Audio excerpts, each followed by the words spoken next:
Welcome to Psyche Insights.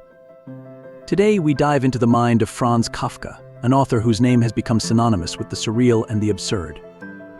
Kafka's work is not just literature, it's a reflection of the human condition, wrapped in the dark, disorienting, and often absurd experiences of his protagonists.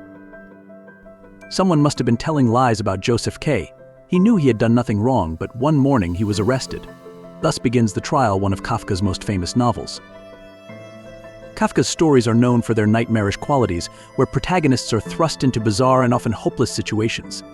These scenarios are so distinctive that the term Kafkaesque has entered our vernacular to describe unnecessarily complicated and frustrating experiences. But what truly makes something Kafkaesque? Is it merely the absurdity of bureaucracy, or is there something deeper? To understand Kafka's unique style, we must delve into his early life. Born in Prague in 1883, Kafka was the son of Hermann and Julie Kafka.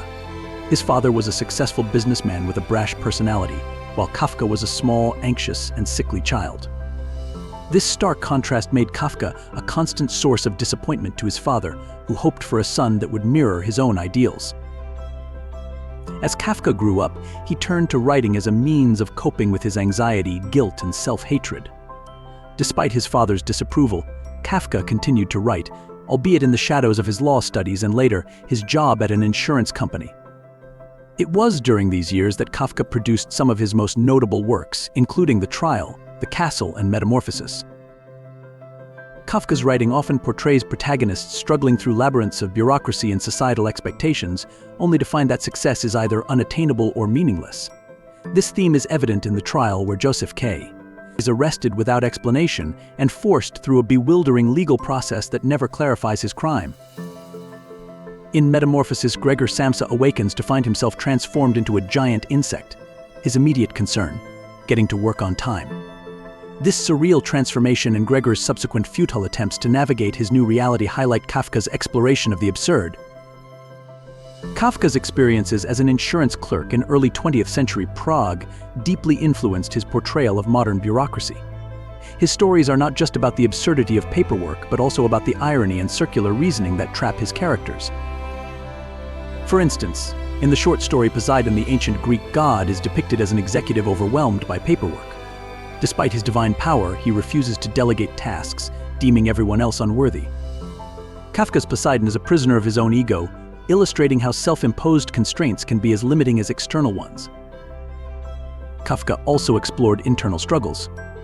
In A Hunger Artist, a circus performer fasts for extended periods, believing this will lead to artistic greatness.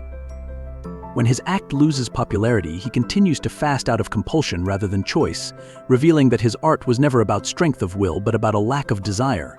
This story underscores Kafka's theme of individuals being trapped by their own psychological conditions.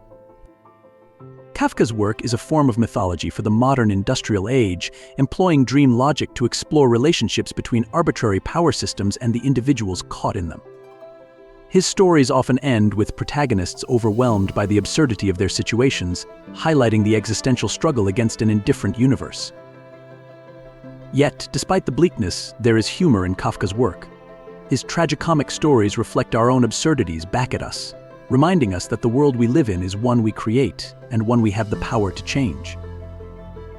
Kafka's life and work remind us that profound insights often come from the mundane and the absurd. Despite his father's cruelty and his own personal struggles, Kafka's stories resonate because they capture common experiences in a profound way. They reveal the inescapable and often futile struggle to find meaning and order in a world that resists both. In conclusion, Kafka's work continues to be relevant because it touches on the universal human experience of grappling with the absurd. Whether through the labyrinths of bureaucracy or the depths of personal despair, Kafka's stories offer a mirror to our own struggles and remind us of the resilience and persistence that define the human spirit. Thank you for joining us on this journey through Kafka's world. Don't forget to like, subscribe, and hit the bell icon for more insights into the fascinating realm of psychology and literature. Until next time, keep exploring the depths of the human mind with Psyche Insights.